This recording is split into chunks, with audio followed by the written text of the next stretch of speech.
Hi, my name is Gats, or the Free Librarian, and welcome to a new video. I am wearing my Disney sweater in honor of the whole Threads thing where Disney asked to share a quote, and then when they became too fuck the government and the people in power, they took the thread down, thereby drawing even more attention to it. Love it. Like, boo Disney for siding with the fascists, but I love it when it kind of explodes in their faces. So, yeah. Talking about things I love, let's go over my favorite books of 2025, shall we? Okay, starting on number 10, I have Peterburg Tales by Nikolai Gogol. This is a short story collection. It's a Russian classic. And well, I've been interested in this one for a little while. I've been wanting to read it, but it was one of those things that would have been on the list always, but never be on the top of the list and thereby never be read. And like I was fine with it being on the list for a little bit longer, but then it got picked by a random number generator, and so I kind of had to read it. And I'm really glad because I had an amazing time with this. It's a little hard to talk about a short story collection like that because, you have different stories that can be quite different from one another. But I can say that these stories are very weird. They're quite absurd, which I've discovered that I really like absurd stories in 2025. So you'll see that coming back on the list. But yeah, there is one that like a guy wakes up one day and his nose is gone, and then he sees his nose walking on the street dressed as a gentleman, and he's like, "Hey, that's my nose over there." And everyone's like, "No, that's clearly a gentleman." And he's like, "No, I swear that is my nose." Like, that's a story. Stuff like that, just really, yeah, absurd. Some of it went over my head. I know that if I would reread it, I would get a lot more out of it than I did. But I had a great time with it. So I'm really glad that I read it now. Yeah. That is Peterburg Tales. Then on number 9, I have No One Would Do What the Lamberts Have Done by Sophie, which once again is a book that I probably wouldn't have picked up on my own. And I just read it because I needed. So if you've been around, you are probably sick of hearing me talk about it, but I'm participating in Her Kid, or the hardest reading challenge you'll ever do. And one of the prompts is to read a new release for every month of the challenge within 60 days from its release. And the challenge runs from July 7th to July 6th. And so I was like, I could do the June release, like 2026. But then, you know what? That might be a bit more stressful than I want. So how about I just do it from 2025, except it was already August when I decided that, so I needed to find one really quickly. And so I had 2 days to read this book. I didn't need 2 days. I read this all in a day, which, if you know me, doesn't happen. But I was so sucked in. So this, how do I talk about this without giving away too much? So on the doorstep of a police officer, a manuscript has been delivered about a case that this police officer has worked on recently, but that was, like completely like over and done with. And this case had at the center the Lambert family. And we don't really know to start what exactly the case is, but it has something to do with the family dog that has attacked their neighbor. And we then see how that escalates and escalates and escalates. And it becomes really absurd as well. But in a different way, where like Peterburg Tales was like supernatural things. Like this one is technically possible, just like people blowing things way out of proportions and really overreacting and really going to insane lengths for something that is, you know, seems pretty trivial. And sort of that is also like what the book thematically deals with, of like, okay, this seems kind of trivial and this seems like an overreaction, but who decides what is important, what is trivial, right? Yeah, and there are some twists and turns. The author really wants you to figure things out before they're revealed, so you sort of get led to a specific thing before it is like fully revealed with like really like obvious clues, but in a way that like the book knows, like, look, I'm pointing you right to the answer. Do you see it? Type of thing, like a very self-aware, obvious way. But then like those are a few throughout the book, and each of them, once you like, so you like, you see the clues and you're like, could it be this? No, it can't be this, right? It can't possibly be this. That's no. And then like, no, it's not. You're fooling me. No. I'm like, is it? It is. Like that type of thing. And then that sort of kind of casts what happened before in a new light. Or certain things in a new light, which I really enjoyed. I had a great time with this book. I need more people to read it because I need people to explain it to me because I really don't know what exactly I read.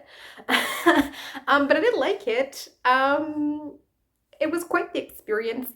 I wouldn't necessarily recommend it because I don't know who I would recommend it to. But I liked it. So there is that. And then I read Those Who Went Before by Elizabeth Spencer. This is an indie fantasy. I had an arc for this. It's a bit of a steampunk story. So we start way in the past with a girl who is tasked to guard this island of the dead. Right? When people die, they're brought there and, you know, like, that is their passage to the afterlife. But it's, like, possible for living people to come there, but they're kind of not supposed to, type of thing. She is there, serves the goddess, and lives on the island. And there is like a prophecy type situation where there is heroes at different points in time that are being put in like coma type thing, that when the world needs them, they can be awoken, and they can save the world, right? And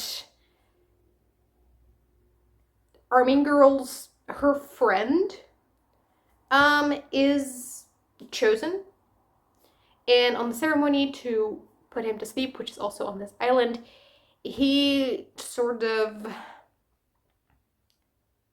makes it so that our main character also is taken into this coma. Fast forward 1,000 years, they're awoken, the world has changed entirely, but people are telling the legends of our main character and then the friend that was supposed to be chosen, of like their great love story and how they just wouldn't live without each other and all that. And our main character is like, wait, that's not how that happened. No, no. And so then in the thousand years later steampunk timeline, we have, I mean, I think her name is Adeka, but I'm not quite sure. But I think it was Adeka. She tries to help them fix something, and then in the meantime, sort of tries to make people stop believing that this is what happened, because it's not what happened. And we sort of have these themes of old religion versus new religion,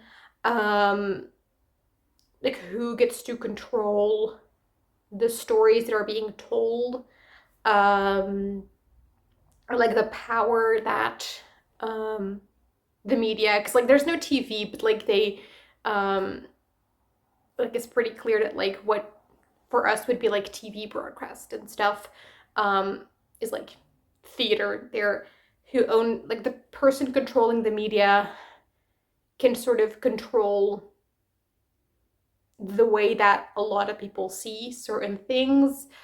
So yeah, it was a very interesting book. I really want to reread it actually.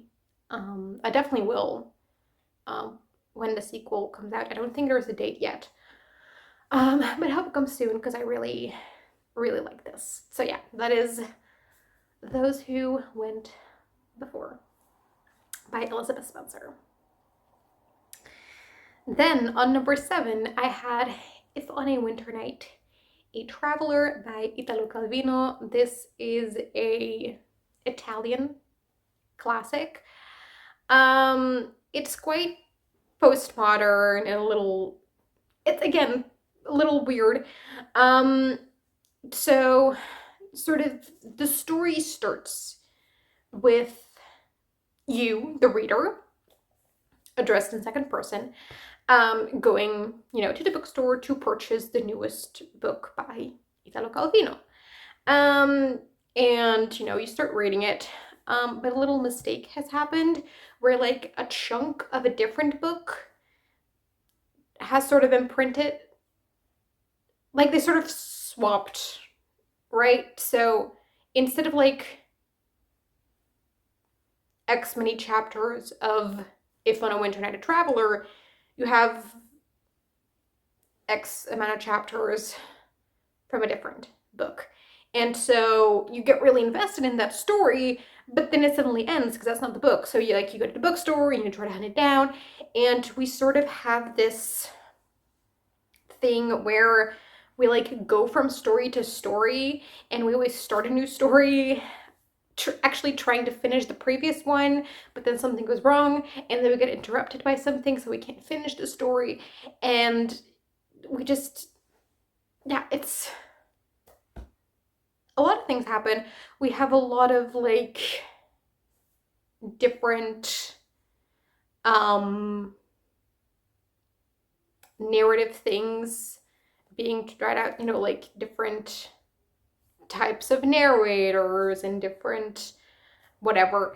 So that is interesting, but also like the macro plot, like the overarching story is kind of fun. But then also if like it's an experience. But it's a good one. I highly recommend. Although there is one scene that,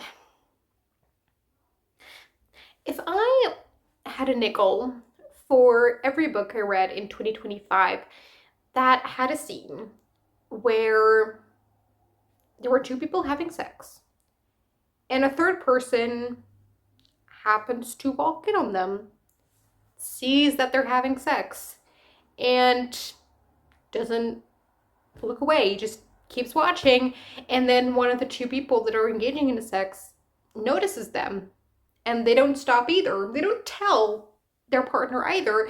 They just keep going while like staring into third person's eyes. If I had a nickel for every time, I'd have 2 nickels. Which isn't much, but fun did happen twice. Also really close together, because I think like this was like my final book of January, and the other one was like the first book of February, so we're like back to back as well. It was Clean by Gogol, which did make it on this list, but it's a pretty good book, except that scene was very weird. And can we not? Please. Thank you. So yeah, that is If on a Winter Night, a Traveler. Then on number 6, I have one that I actually own, and that is If I Had the Wings by Helen Klonaris. This is yet again one that I wouldn't have picked myself. Maybe I should stop picking my own books. Because, like, apparently I have better success when I let other people do it for me. Or, like, situations do it for me. So this was, I participated in the Magical Readathon, and this was for the spring equinox, and for one of the things I needed to do a random country generator, and I generated the Bahamas, and so I read this for it. This is also a short story collection. These stories are quite weird as well. Like, I wouldn't necessarily call them absurd. I think it's a different flavor of a weird. But they're weird nonetheless. They talk about like growing up in an immigrant community in the Bahamas, growing up queer in the Bahamas, the segregation between the Black and white communities there, and the problems existing between them. So if those things are interesting, I highly recommend. One of my favorites, I'm just looking through and I see the story Cowboy, which I remember really liking. It's, basically about, again, like white people thinking they're better than Black people and thinking that they can do anything they want with them, and they can dehumanize them however they want. And yeah, it's a very interesting one. Like, I didn't love all of them, but the vast majority I had a fantastic time with, and I definitely do recommend, and I think they're very interesting and very good. So that is If I Had the Wings by Helen Klonaris, and that's kind of funny that I have 2 books in a row that start with the word if. But what will you do? Then, on number 5, I have, again, one I didn't pick myself. I think that's the 4th one now. Out of, well, we're on book 5, so it's out of 6, so I don't know what this says about me. But this I read for a book club, and that is One Day Everyone Will Have Always Been Against This by Omar El-Akkad. This is basically, so the author is a journalist who grew up in Egypt, but now lives in the United States, and he wrote this, sort of like the inciting incident for writing his book was like the genocide in Gaza, and the way that politicians as well as the general audience just looked the other way. And it talks about how, like, the way it shares his insight as a journalism in how Western society deals with situations like this, how it deals with journalism as well. Sort of general, like an essay on some general societal things that he notices, politics, that sort of thing. And when I was reading it, it reads very quickly. It's not too long either, so like you read it really fast, and like when you're reading, you're like, yeah, okay, yeah, okay, yeah, okay, like kind of saying things that you kind of already know, right? It doesn't feel very groundbreaking. But then when I went to the discussion, we had a very interesting discussion, and I realized then that I actually took a lot more from this book than I realized at first. And like since that moment, I realized I sort of still like grab towards this book to sort of figure out ways to word certain things or to explain certain concepts or to understand certain things. So I think that's a pretty good book.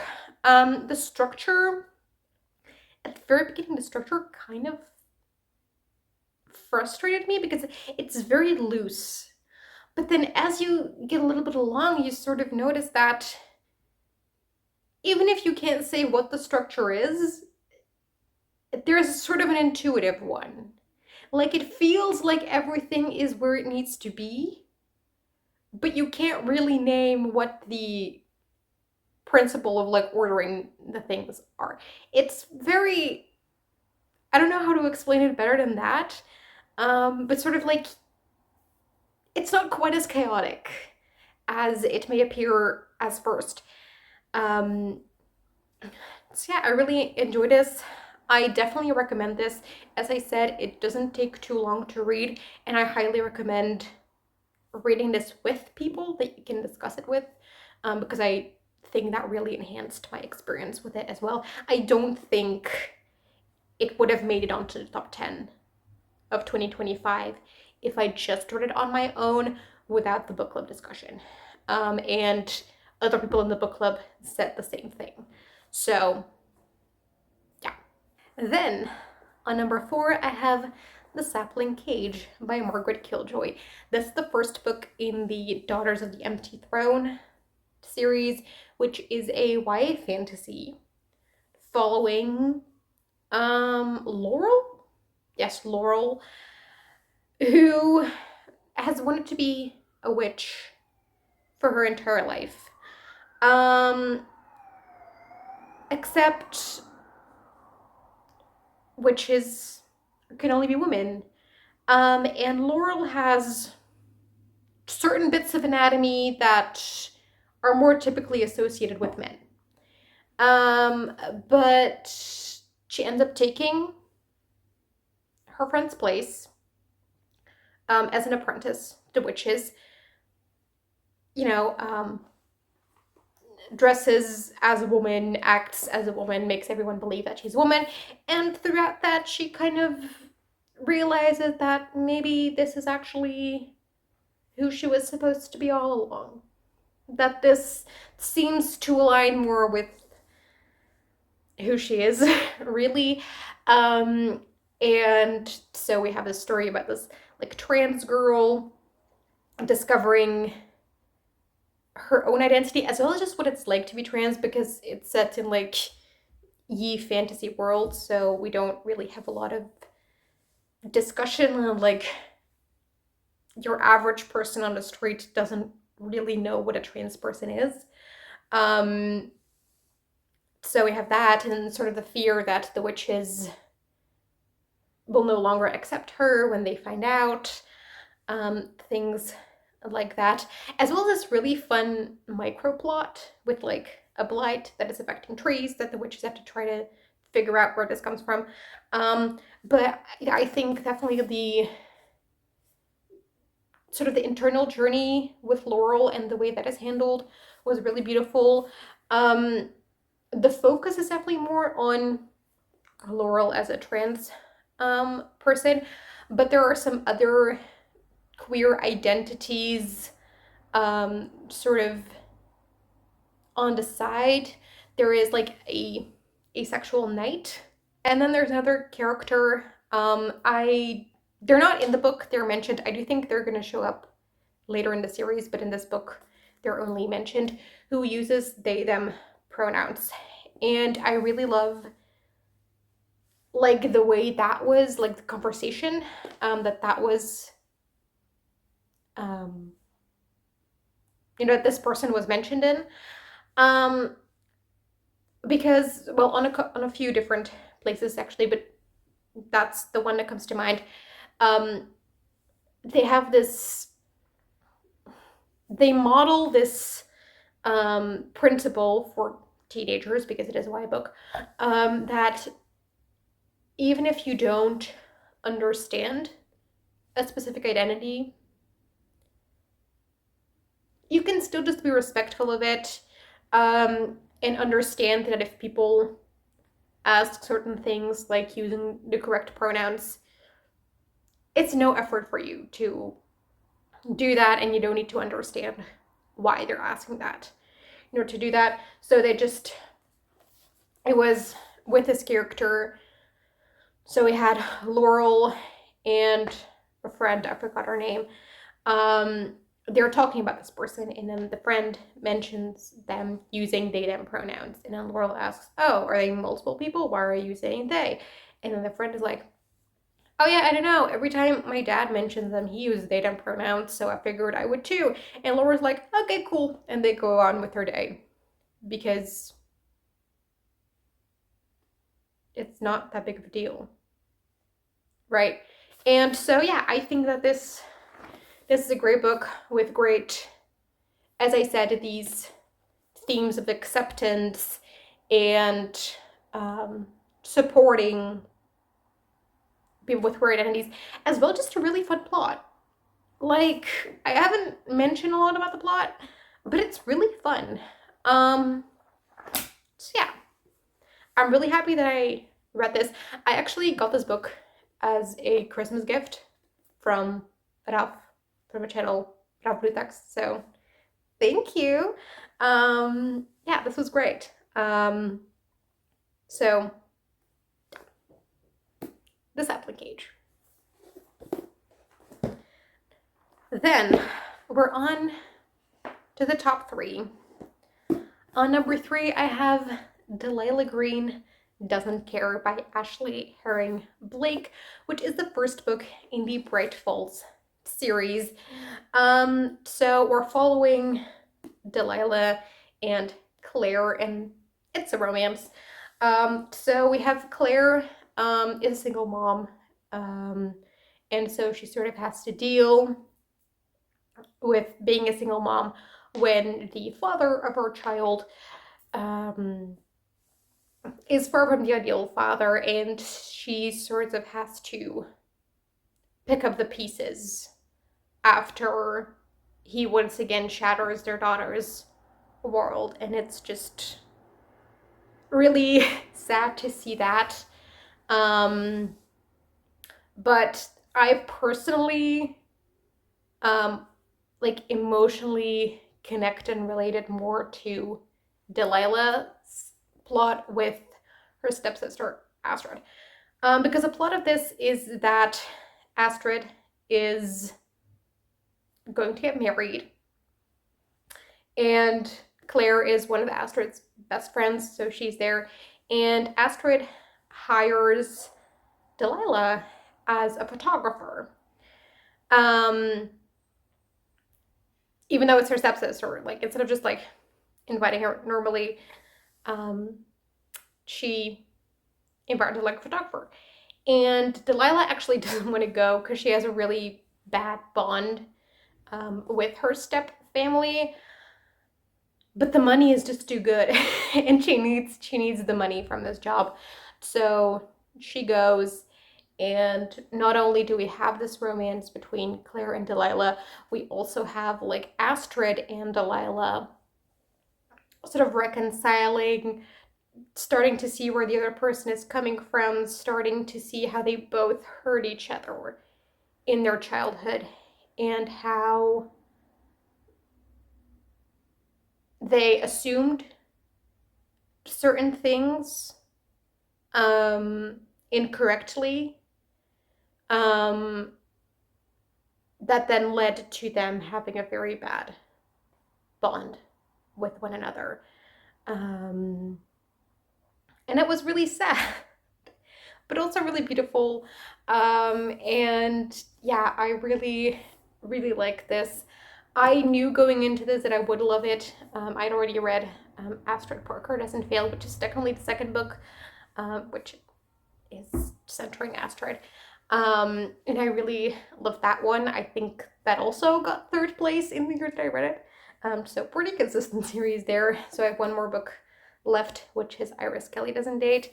I have heard from a lot of people that that is their least favorite. So we'll see. But yeah, I really love this. This was really beautiful. So yeah, Delilah Green doesn't care. Then on number 2, I have Every Exquisite Thing by Laura Steven. This is a YA gothic horror thriller thing that has taken some elements from The Picture of Dorian Gray. It's not quite a retelling, but it took some inspiration into certain elements from it. So we're following a girl who is accepted into this acting academy, and she gets assigned the female lead role in that year's play, and because of that she is mentored by this very elusive, mysterious woman who doesn't really teach anything else. She only mentors this one student every year. But yeah, that's it. And this woman gives her the opportunity to get a painting made of her, and this painting is not just any painting, it's a magical painting, and she will be able to keep her beauty. Physically, she'll always remain exactly the same as she was when the picture was taken, and then the painting will change physically, like in Dorian Gray. And so she does that, and things spiral from there. We have discussions about beauty, obviously, also eating disorders, because our main character is dealing with an eating disorder prior to the painting, because like after it doesn't really matter anymore. But she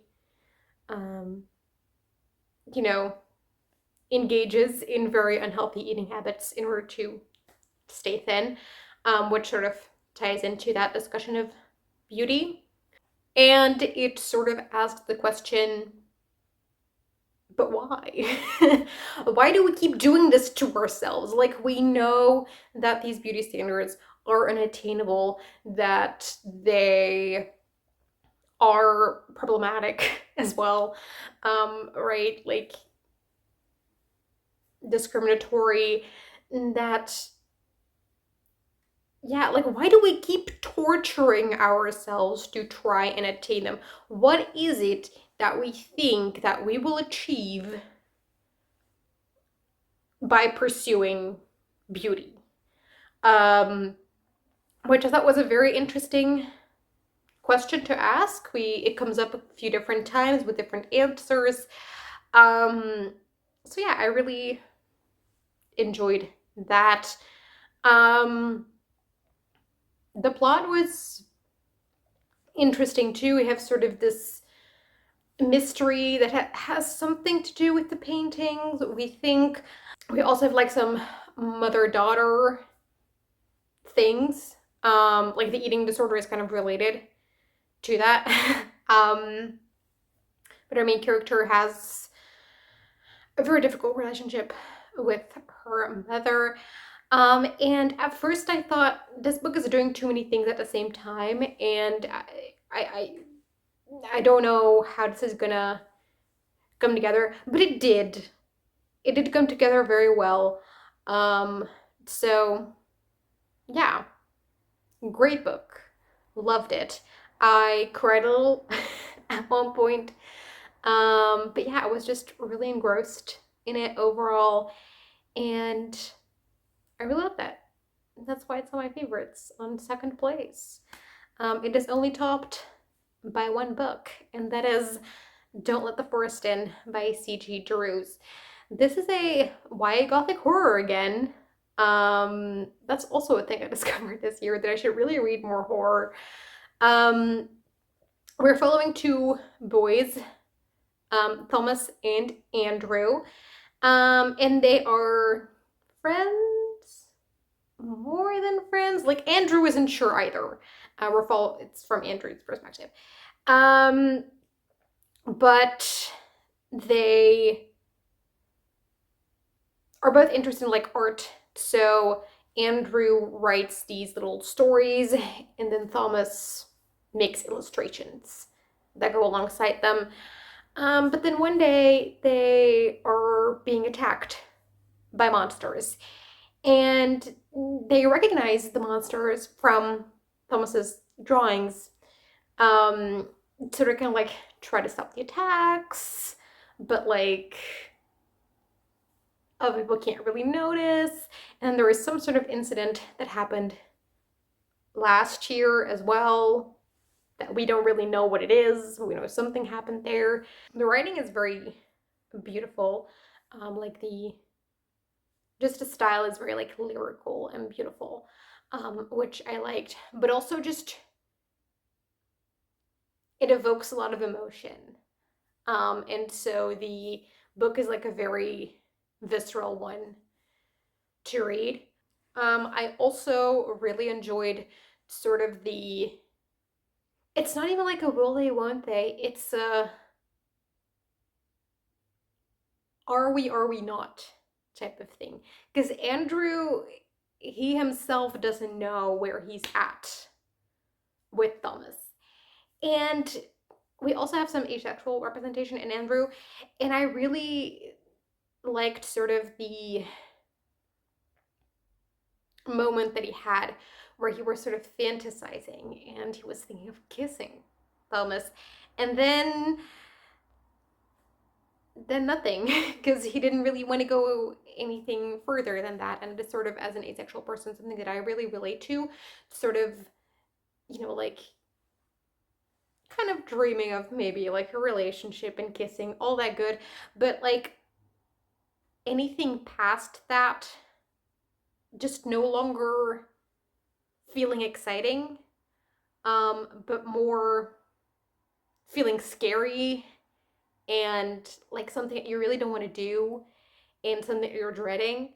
But like that is sort of an expected part of a relationship.